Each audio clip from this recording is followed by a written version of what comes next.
Agora, hoje, a polícia promete divulgar a lista de nomes numa coletiva de imprensa. E ontem, um encontro no Palácio Guanabara para debater o combate ao crime organizado para sequência dessa guerra civil, considera nessa altura declarada ao narcoterrorismo no Brasil. Cláudio Castro e vários governadores de direita anunciaram o chamado Consórcio da Paz. E a gente sabe que, em qualquer contexto de guerra, qualquer nomenclatura tem um simbolismo forte. Eu já vou aqui acionar o nosso Mano Feira para explicar exatamente o que isso pode representar, significar, mas, claro, a gente vai antes para o Rio de Janeiro. Confere, minha diretora Helena. Diretamente para o Rio de Janeiro para falar com ninguém melhor que ele, nosso repórter Rodrigo Viga. Fala, Viga. Bom te ver, meu querido. Atualizações por aí, os principais destaques. E em relação a essa... A gente repercutiu muito ontem essa bateção de cabeça em termos de... esse atrito entre narrativas oficiais, mas, sem dúvida alguma, o governador Cláudio Castro cerrando fileira com esses governadores aliados foi uma imagem potente que mostrou também que eles têm lado nesse momento, nessa disputa, e parece que é ao lado da esmagadora maioria da população que aprova a operação. O que você acha? É isso, Marinho. Bom dia para você, para a turma toda da bancada, o nosso ouvinte, espectador internauta desse Morning Show. A gente falou durante toda a semana, não só da mega operação, mas dessa necessidade de apoio e de suporte do governo federal às forças de segurança do Rio de Janeiro. Pedidos que foram rechaçados, que foram negados, houve um problema de comunicação, criaram aquele tal escritório emergencial de combate ao crime organizado para justamente dar mais fluidez, mais transparência e agilidade. É disso que precisa a população do Rio de Janeiro, nessa interação entre dois entes federativos, governo federal e governo estadual. Pois bem, depois de muitos outros pedidos, há por trás também toda uma insatisfação por parte de governadores mais ligados ao campo da direita com a chamada PEC da segurança. Os governadores disseram que ela tira a autonomia e independência dos governos estaduais na área da segurança pública. E essa dificuldade também em conseguir um apoio, até mesmo a classificação de traficantes como narcoterroristas, o que mudaria bastante a atuação, o combate e o enfrentamento por parte das forças de segurança aqui do país. Houve então essa mobilização dos governadores para criar o chamado Consórcio da Paz, nome inclusive batizado por ideia do governador de Santa Catarina, Jorginho Melo, que está sempre ligado e conectado, nos acompanhando aqui na Jovem Pan. Pois bem, é uma tentativa de dar fluidez, aumentar a cooperação na área de inteligência, na área logística e, eventualmente, até de tropas entre esses estados que vão fazer parte do Consórcio da Paz. Não tem nenhuma exclusão. Estavam presentes aqui no Palácio Guanabara nessa noite de quinta-feira o governador Cláudio Castro, que era um anfitrião, Jorginho Melo de Santa Catarina, tinha virtualmente o governador de São Paulo, Tarcísio de Freitas, a vice-governadora do Distrito Federal, Celina Leão, também o governador do Mato Grosso do Sul, o Eduardo Raidel, e ainda Ronaldo Caiado, governador de Goiás, e Romeu Zema, governador de Minas Gerais, potenciais candidatos à presidência da República no ano de 2026. Então, falou-se muito nessa necessidade de um Estado ajudar o outro, visto que o governo federal não tem atendido essas solicitações dos estados, principalmente no campo da segurança pública, que todos entendem que vai ser a principal pauta das eleições de 2026. Esse é o primeiro ponto. Segundo ponto. Logo mais, haverá uma entrevista coletiva com a divulgação da primeira lista aqui na cidade da polícia dos mortos na mega operação da última terça-feira. A gente tem falado muito sobre os 117 mortos suspeitos de ligação com o Comando Vermelho. Para a polícia do Rio não há dúvidas de que todos tinham algum tipo de vinculação, de ligação com a facção criminosa e que as vítimas são, na verdade, apenas os 4 policiais que morreram, 2 civis e 2 militares.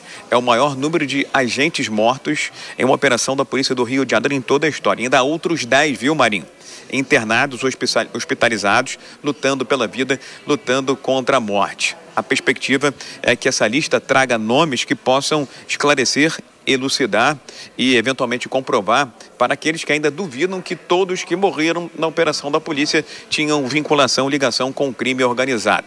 A expectativa é que até o final da semana nós tenhamos todas essas identificações, corpos liberados, eu digo até o final da semana, na verdade até o próximo domingo, porque o domingo é o primeiro dia da semana, todos os corpos liberados para respectivos velórios e enterros. Há um pouco de dificuldade dificuldade, apesar da celeridade, na identificação daqueles traficantes que estavam homiziados, como se diz, né, escondidos aqui no Rio de Janeiro, mas são de outros estados, principalmente do norte e do nordeste do país. Falta ainda um sistema integrado de comunicação e de compartilhamento de informações para essa identificação. Agora, o fato, eu tive acesso aí à denúncia do Ministério Público, às investigações da polícia, mais de 200 páginas que fundamentaram essa denúncia do MP, que foi acolhida pela Justiça e executada pela Polícia do Rio de Janeiro. E aí você começa a olhar detalhes, viu, Marinho? E você vê como é que é o modus operandi do Comando Vermelho. Não estão de brincadeira, estão literalmente organizados para tentar tomar o máximo de território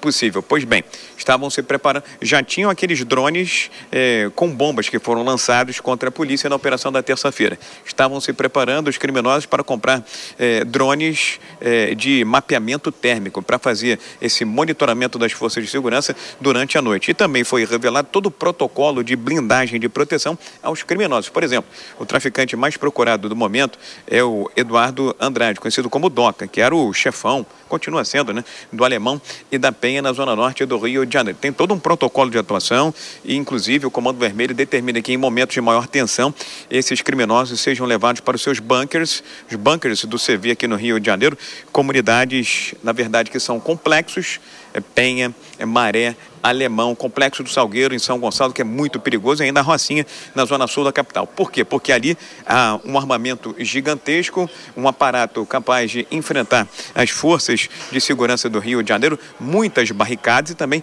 diversas rotas de fuga. E para o Doca se sentir mais confortável no seu dia a dia, no cotidiano, nesse embate com as forças de segurança, tem uma lista prévia de quem pode ter contato com ele.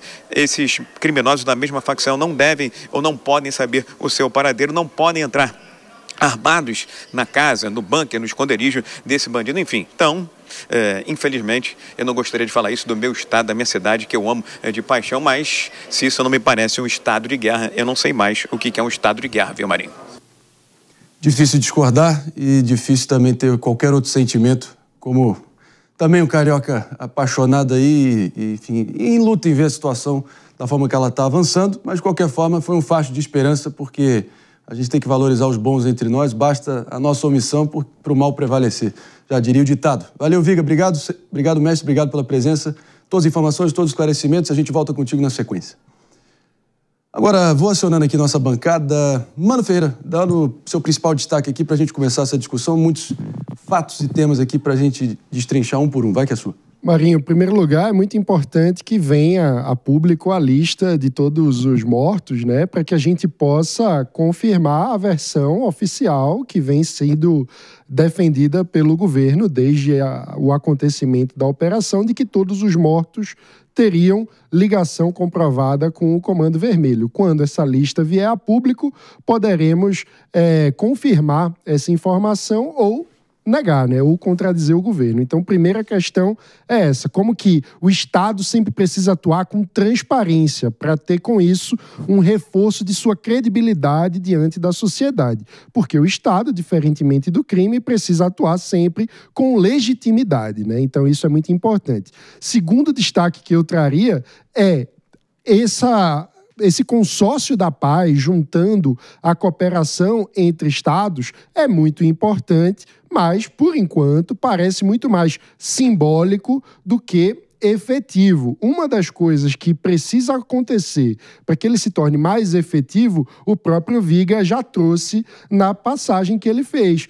Ou seja, a integração entre sistemas. Como é que até hoje a gente não tem uma integração efetiva entre os sistemas das diversas polícias para que a gente consiga ter um banco de dados minimamente unificado sobre os bandidos que têm ficha corrida na polícia. Isso é inacreditável. Como é que até hoje a gente não tem isso? E é um jogo de empurra de responsabilidades que todo mundo fica, um governador empurra para o outro, que empurra para o governo federal, e o que a gente precisa é que as lideranças públicas tenham, de fato, responsabilidade, porque isso isso não precisa sequer de alteração legal, constitucional, precisa de vontade política e de determinação para fazer com que a burocracia desses consórcios de compartilhamento de sistemas ande e que, de fato, os sistemas sejam integrados. Então é preciso trabalho, só que é o tipo de coisa que não gera manchete espetacular e que, por si só, não dá voto, mas que dá trabalho sério para gerar uma política de segurança que, de fato, faça o brasileiro se sentir mais seguro e protegido pelo seu Estado. Ainda sobre exatamente o que se deu durante a operação no Alemão e na Penha de Aécio Peixoto, o fato, acho que inescapável nessa altura, que a gente pode concluir que teve um grau de sofisticação, precisão e inteligência. Claro que a guerra é sempre um terreno pantanoso e claro que haverão baixas, haverão excessos, enfim, é necessário aqui, imperativo a gente sublinhar 10 vezes aqui agora para a nossa audiência, até vários especialistas comentando que num cenário de guerra não é um Big Brother, pessoal. Então não dá para ter a certeza cabal de que todos ali, de fato, eram faccionados ou se eventualmente alguém era inocente. Pelo menos é o que o governo agora está prometendo, trazer essa informação e chancelar essa informação após as perícias. Mas, claro, não dá para saber quem morreu, como, o tiro, aonde, no beco tal, na viela tal. Mas o fato é que cercaram o complexo, tentaram tirar ali a trocação principal dentro das comunidades, levando ali para a mata, onde ali se deu a conclusão da operação. Aécio Peixoto, em relação a todos esses fatos aqui, interrogações que ainda estão no ar, qual é a principal na tua visão? Eu acho que é a percepção das pessoas em relação à segurança pública. A gente vem falando, no próprio dia da operação, usei uma frase de um ex-governador de Minas Gerais, que é que política é igual nuvem. Você olha está de um jeito, você olha está de outro. A pauta da segurança pública entra como um calcanhar de Aquiles, uma dificuldade para o governo federal. Por quê? Porque na semana passada tivemos uma frase infeliz, traficantes são vítimas de usuários, porque a desarticulação do ministro da Justiça e o seu pouco trabalho em relação a contornar determinados problemas, não só dele, mas como o Ministério da Justiça e Segurança Pública, que se esquece bastante que está ali acoplado, lidou com a situação dentro do Brasil e como está deixando para o último momento para endereçar, leva isso a ser um calcanhar de Aquiles e uma dificuldade que pode sim ser uma dificuldade grave eleitoralmente. André, há 5 dias, Cláudio Castro estava na história do Banco do Réu em relação a um processo de cassação que está sofrendo. Ele estava apagado, poucos se lembravam dele. Nas pesquisas ao Senado, aparecia apenas com 10%, atrás de Benedita, do PT, e do Flávio Bolsonaro, o atual senador pelo estado do Rio de Janeiro, também do PL. E, de repente, ele foi levado a um protagonismo simbólico para a nação, como um governador que tem coragem de agir e se impor diante do crime organizado. Eu não estou fazendo um juízo de valor, eu estou fazendo um juízo de fato. Em termos eleitorais, esta operação, e tem uma pesquisa que a gente teve acesso que já mostra isso, mais de 68%, quase 69% do estado do Rio de Janeiro, com uma taxa de aprovação em relação a essa operação, mostra um número muito alto, até mesmo em áreas próximas, em áreas onde estão tanto a Penha como o Alemão. A pesquisa tem 62% no geral de aprovação. Então, assim, a grande questão é que eleitoralmente essa operação ela leva um debate muito forte nos estados. Não à toa nós temos aí esse consórcio da paz com vários nomes que ou estão para reeleição ou estão concorrendo em outras áreas. A vice-governadora do Distrito Federal, pré-candidata aí ao governo do DF, Celina Leão, 2 presidenciáveis em pré-candidatura, Romeu Zema e Ronaldo Caiado, a participação online do governador Tarcísio de Freitas. Então nós vemos essa coalizão em torno desta pauta, que é uma pauta de soberania também. Porque se a gente não tem segurança, se a gente tem medo de sair de casa, se a gente tem medo de atravessar uma rua, deixar o filho ir numa festa, ou às vezes sair para jantar à noite, nós não somos soberanos, nós estamos reféns. E hoje o Brasil, ele é refém sim, ele é refém do crime organizado. Impossível discordar também, doutora Priscila Silveira, pensando na questão até no movimento que foi feito, né, de Alexandre de Moraes assumindo a relatoria da DPF 635 e após a releitura que foi realizada contra ela ali em abril desse ano. Qual a sua perspectiva olhando adiante aqui, além do fato que, enfim, chamou muita atenção esse arsenal de fuzis apreendidos na Penha, apreendidos no Alemão, incluindo ali até armas de calibre, enfim, padrão bélico, de exércitos, né? Incluindo vindas de exércitos como o da Venezuela, da Argentina, do Peru, de outras áreas do Brasil. Parecia uma Copa América de fornecimento de armas ilegais para o crime organizado no Brasil. Então, muitos detalhes aqui que eu adoraria ouvir a tua opinião, sempre embasada. Vamos lá. A gente não pode negar que 117 pessoas que não são ali policiais morreram, então isso é fato, né, incontestável. Agora, precisa-se dizer aqui, Marinho, que o Estado, como bem colocou o Mano, ele deve agir dentro dos ditames legais. Então, o fato de se identificar, aqui fazendo apenas uma consideração inicial, o fato de se identificar que 117 pessoas são faccionados, por si só, não autoriza o Estado a sair atirando em qualquer cenário que se dê. É óbvio que ali, como bem colocou também o Viga, a gente vê um cenário de guerra, então precisa se identificar se eles estavam armados, obviamente, há ali um revide, se houve um revide, para que a gente possa, então, dar legalidade a todas essas mortes. E aqui eu não estou dizendo que a gente não pode comemorar, ninguém se comemora, a gente não comemora a morte de ninguém. Ainda que a pessoa seja ali um faccionado, a gente sabe que tem que ser dentro de um poder legítimo. Agora, se foram apreendidos 100 e tantos fuzis, a gente observa, e vai ser isso de alguma forma comprovado, que houve uma ação em regra legítima, porque se eu tenho de um lado alguém que está fugindo de um mandado de prisão, ele está armado, o Estado tem, dentro de o que a gente chama norma justificante. O que é uma norma justificante para a nossa audiência saber? O Estado não pode estar em todos os lugares e até mesmo ele age dentro de um estrito cumprimento do dever legal. Então, se alguém está lá, eu estou cumprindo um mandado, eu sou policial, alguém está armado, levanta a arma para mim, eu tenho o direito legítimo de revidar a essa ação. Então, provavelmente, isso vai ser desdobrado desse tipo de situação que aconteceu lá. Agora, o que a gente precisa também saber é que eu achei que, dentro de um cenário de guerra, a polícia surpreendeu de alguma maneira. Né? Surpreendeu em que sentido? De levar, de encurralar, fazer ali um muro e conseguir acertar. E aqui eu não estou discutindo se foi certo ou não os tiros que se deram, as mortes que aconteceram. Isso vai ser apurado dentro dos ditames legais. Mas eu acho que eles foram de fato surpreendidos. Tanto é verdade que foram encurralados até ali o local onde foram pegos. E uma outra coisa, né, que também se diz. Outro dia eu fui falar isso, foi uma surpresa. A polícia agiu sem que fosse esperado. Só que a Jess colocou uma coisa aqui, Jess, que eu preciso chancelar, que eu acho. Tudo isso aqui é político.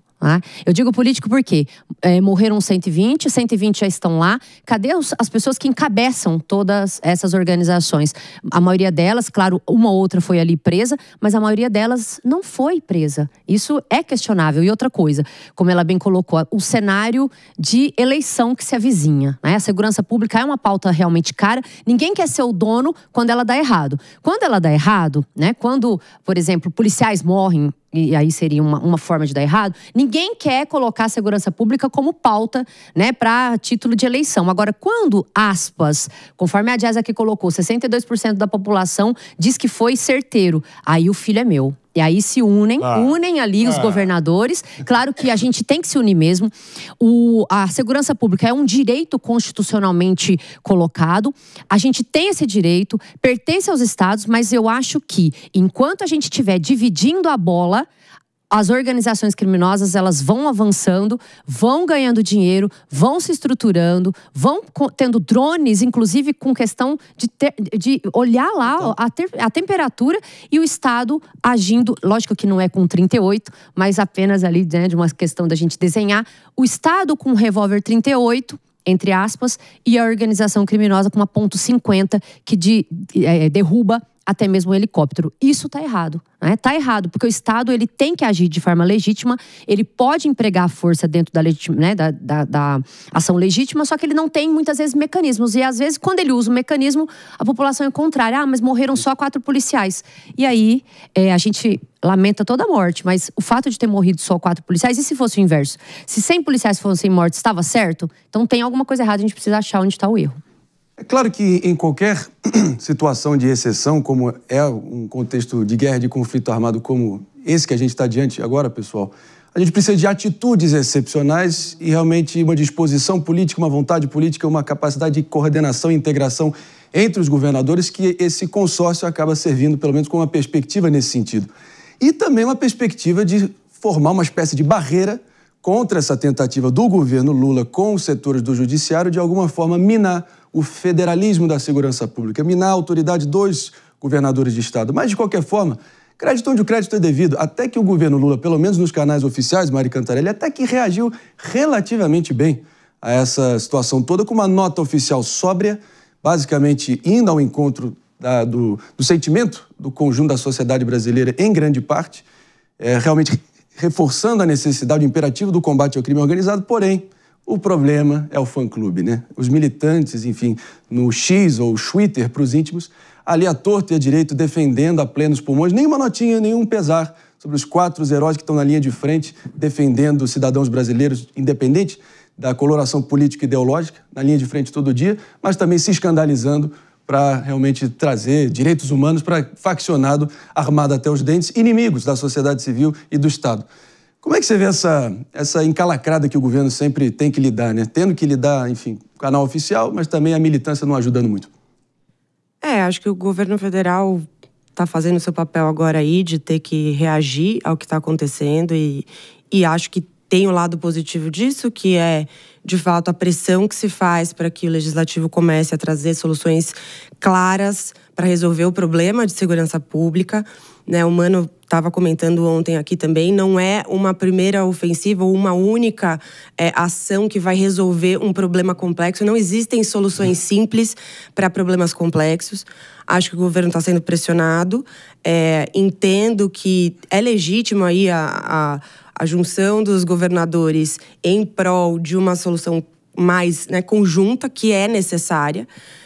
Mas, de novo, a gente vê aí ainda o quanto será que isso não é só um movimento político, né? E a gente espera e torce para que, de fato, a gente tenha daqui para frente soluções de longo prazo que possam resolver esse problema. Todo mundo na mesma página nesse sentido, mas é isso, surpresa para um total de 0 pessoas, ainda mais a nossa audiência aqui é sagaz, não tem nenhum ginasiano aqui acompanhando o Morning Show.